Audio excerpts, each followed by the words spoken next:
The gloomy gray sky is the first memory of the boy. He remembers that surrendering to the waves of his heartbeat is an incredibly pleasant feeling.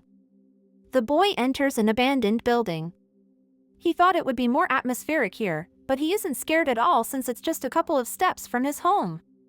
He thinks that the scary places in his neighborhood are all used up, so he plans to go somewhere farther away when he starts high school. Suddenly, he hears a conversation between two girls. The blonde tells her friend that she's tired of her because she's very annoying. She hates her nasty voice and the awful gloomy look she gives her. The second girl is very upset. She doesn't understand why she is being treated so rudely. The blonde replies that it's pointless for her to play the victim because she has a reason for being so rude. Suddenly, the boy appears in a scary mask and frightens the blonde girl, who screams and runs away. The boy looks at the second girl and then apologizes for interrupting their conversation. He just wanted to help because he thought the blonde girl was wrong and had crossed the line. The girl is very happy and surprised that the boy defended her. She asks for his name because she wants to thank him. However, he declines and runs home. The girl is left feeling confused. The boy really enjoys the feeling of freedom after running until he's exhausted. He remembers meeting the girl and thinks about how he should have introduced himself. He is Haruka Kawatsuji, 15 years old, a middle school student, a member of the track club, and a horror enthusiast. He recalls that once, when he was a child, he fell from a balcony. He opened the window while his mom wasn't watching, climbed onto the railing, and fell. Somehow, a tree broke his fall, and he only ended up with minor bruises.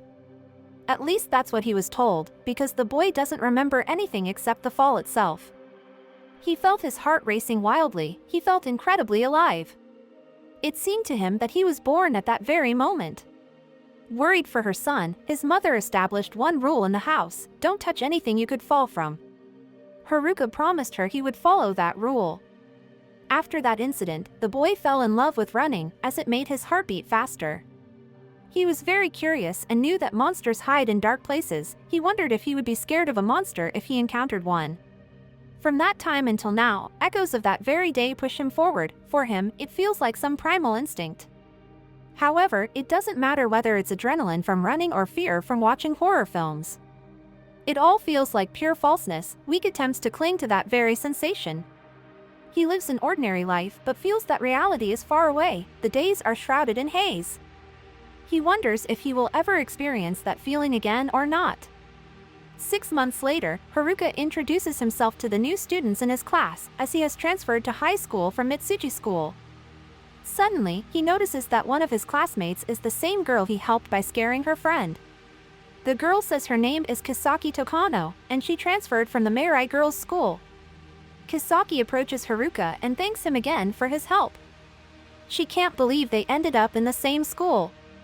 She tells him that since that day, the girl has stopped being rude to her and bothering her. Haruka is glad he could help her.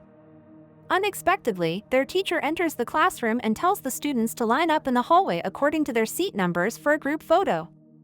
The conversation between Haruka and Kisaki is interrupted, but they both hope to become friends. After that, they are both assigned as assistants in the library, which means they will see each other often. After their first event of the new school year, Haruka tells Kisaki that he is surprised they are together again. The girl asks him if he likes to read. Haruka replies that he loves horror. He enjoys not only reading them but also visiting places where ghosts are said to appear. That's how he met Kisaki. The girl blushes and says that perhaps it wasn't just a coincidence, but fate. Seeing the boy standing there in a confused state, she excitedly explains that she didn't mean to sound so profound. She just thinks that strange coincidences might have a reason behind them. The boy reassures her, saying that it's all okay. After a while, Haruka's classmate approaches him, yelling. He's unhappy that Haruka hasn't had a single normal conversation with any girl yet, while he has already become friends with Kisaki, even though the year just started. Another classmate claims that for Haruka, talking to girls is normal since he was the same way in middle school. He's nice and friendly, but everyone feels like Haruka's mind is always somewhere else. They wouldn't be surprised if he just disappeared one day. Haruka realizes that the girls are always watching him from a distance, and he doesn't have to pretend he doesn't notice. However, he still seems indifferent to everyone. After classes, Kisaki asks Haruka to walk her to the bus. They say their goodbyes afterward. Haruka's classmate is surprised by this gesture, as it seems to go beyond friendship. However, Haruka replies that there's nothing strange about it since he will have to wait a long time for his own bus to Mitsuji. Suddenly, a girl from another school calls out to Haruka and asks to talk to him. His friend is astonished that Haruka has acquaintances from other schools. However, Haruka realizes that it's the same blonde girl he scared 6 months ago. He's surprised and doesn't understand how or why she found him.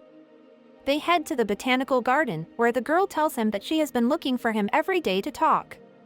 Today, noticing him with Kisaki, she waited until Kisaki left before approaching him. Haruka is confused about what the girl wants from him since they have never met before. She tells him to stay away from Kisaki Tokano. She explains that during their 3rd year of middle school, they were switched into classes, and she ended up sitting next to Kisaki. She was surprised that Kisaki had no friends because she seemed very sociable and nice. The girls started getting along well, but then Kisaki began acting strangely. For instance, she bought the same shampoo as Rinko and found out where she lived, waiting for her outside her house so they could go to school together. Kisaki became very clingy and possessive. She would get upset when Rinko spent time with other friends because she wanted to be her only friend and have all of her attention. This became unbearable for Rinko. She tried to push Kisaki away and said many terrible things to her one day. This worked, and Kisaki stopped approaching her. Rinko had a bad feeling when she heard that Kisaki was transferring to another school. She realized that Kisaki was probably targeting someone else now. She decided to warn Haruka and help him. Haruka doesn't believe the girl. He tells her that she can't just appear out of nowhere and expect him to stay away from Kisaki when there's no evidence that she's telling the truth. Rinko shows him messages as proof. Haruka admits that Kisaki's obsession might be real but doesn't understand how she could know which school he transferred to. However, Rinko convinces him that if Kisaki is using coincidences to get closer to him, then it's definitely not just random chance. Rinko tells Haruka that she's even glad Kisaki is now pursuing him because it finally allowed her to feel calm and free, but she still wanted to warn him about Kisaki's odd behavior. She advises him to stay away from the girl before it's too late. Haruka is frightened and doesn't know what to do next. Unbeknownst to them, Kisaki has been watching them the entire time and heard their whole conversation. The next morning, Haruka approaches Kisaki and asks her for a conversation. He proposes that she become his girlfriend. She clearly didn't expect such a proposal. She's flustered because she really likes him.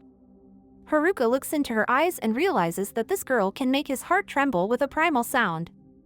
It's something that those pathetic imitations, horror or running, can never achieve because her rough, unstable, and strange attachment is real. That's why she can do it. Kisaki is very happy. The light in her eyes sparkles like never before. It's that very feeling that makes the heart race. In the morning, Haruka looks at the sky, feeling the gentle sunlight and hearing the hustle and bustle of the street below. He thinks it's just another ordinary day, but something tells him that there is something special about it. His world has definitely changed since he got a girlfriend. When he goes down to the first floor of his house, he sees Kisaki there. He hadn't given her his address, yet she found out where he lives. Haruka realizes that Kisaki's strangeness and obsession are exactly what he was looking for. He asks her how long she has been waiting and why she came here, since her home is on the opposite side. She replies that she figured out his daily routine, so she didn't have to wait long. Haruka understands that one day is not enough to know everything about him. He suspects that Kisaki has been watching him all these 6 months since they met. The girl interrupts his thoughts and urges him to hurry, saying that they might be late. They get on the bus, and Haruka notices that his girlfriend is acting strangely.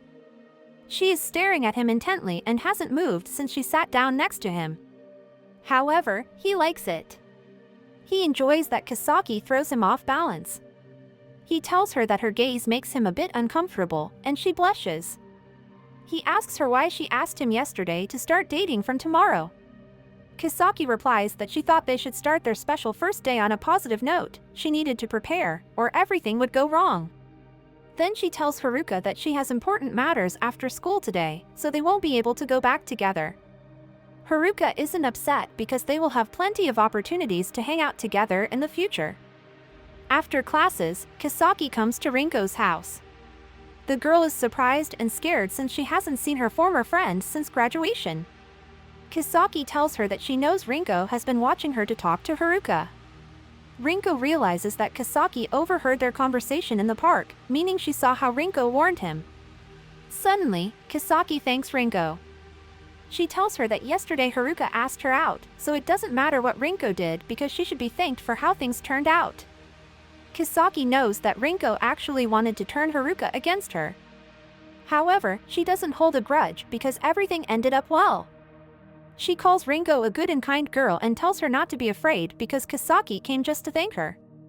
At that moment, Haruka is sitting at home, watching a movie that he finds very boring. Suddenly, Rinko calls him as they exchanged phone numbers just in case yesterday. The girl yells at him, asking why he did everything the opposite way. Instead of never talking to Kisaki again, he started dating her. Haruka tries to calm Rinko down. She asks him what exactly made him want to date Kisaki, since being in a relationship with her is like asking for trouble. Haruka replies that it's precisely the problems and her unpredictability that attracted him. The girl doesn't take her eyes off him, she pours every drop of her emotions into him, believing that she is the best girl one could dream of. Rinko strongly disagrees, she doesn't understand him. She feels that all her efforts to warn him were in vain. However, he disagrees with her. On the contrary, he thanks Fukuro for the information, as it helped him a lot. The girl, feeling upset, tells Haruka that it seems he and Kisaki are made for each other. After that, she ends the conversation, hoping to never see him and Kisaki again.